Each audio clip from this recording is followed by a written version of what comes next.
got up early yesterday morning and went to the grocery store. And you know, when you go to the grocery store early in the morning, you always get the best deal. And I got 9 trays of whole white mushrooms, 8 ounces, for 99 cents each. I was so excited because I've been wanting to dehydrate mushrooms. So what I did was I got out the mushrooms and put them in my colander. And I want to thank AJ Prepper for telling us about using the trays, because you can use the little trays the mushrooms came in and use them in the next spring to start your plants in for your garden. And what I did was I took my mushrooms to the sink and I washed them off. And I know they say you shouldn't put water on mushrooms, but you're going to dehydrate them, so all the water's going to come off anyway. And I sure didn't want any dirt on there. So I wiped them off with paper towels, and I wasn't sure whether to use the stems on there or not, but I decided to take the stems off. And I do know that with stems of mushrooms that you can use them and put them in a stock and make a mushroom stock. So I'm really excited about that. And I wasn't sure how to cut them up because this was the first time I've done that. But I did slice them, turn them over and slice them, and I was real excited because I got them right.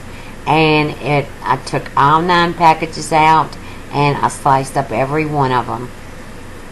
And then I started filling up the trays of my Nesco Dehydrator.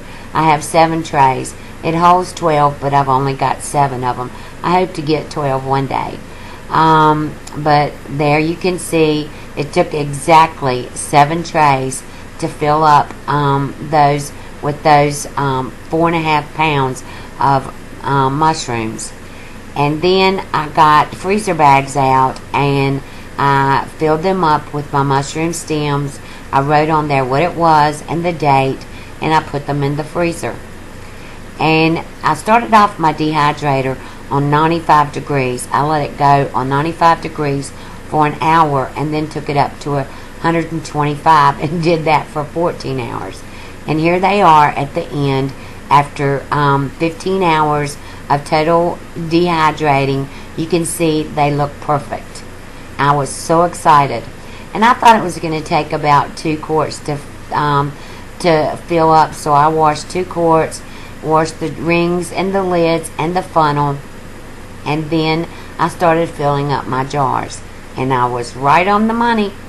It took 2 quarts to fill up, 2 quart jars to fill up with my dehydrated mushrooms. And so you can see that I've filled the jars up and I put the lids on them because I have a food saver and I bought the jar sealers. So I took them over to my food saver, put the jar sealers on each of the jars and sealed them, which takes out all the air. And according to what it says, these will last forever. But I know they're going to last for the next year, but they'll be gone before, around that time. And so then to make sure that they're sealed, you can take your finger and push down on the middle of the lid, and if it doesn't spring back or if it doesn't give, you know they're sealed. And I put the rings on my jars after I seal them. When I can them, I take the rings off. When I dehydrate something, I put the rings on. Then you write on there what is in the jars and the date that you did that, which I did this today, August the 14th, 2012. And there's my 2 jars, and they're going in my food storage room. And if you like this video, please give me a thumbs up and subscribe to my channel. Thank you. You have a good night. Bye.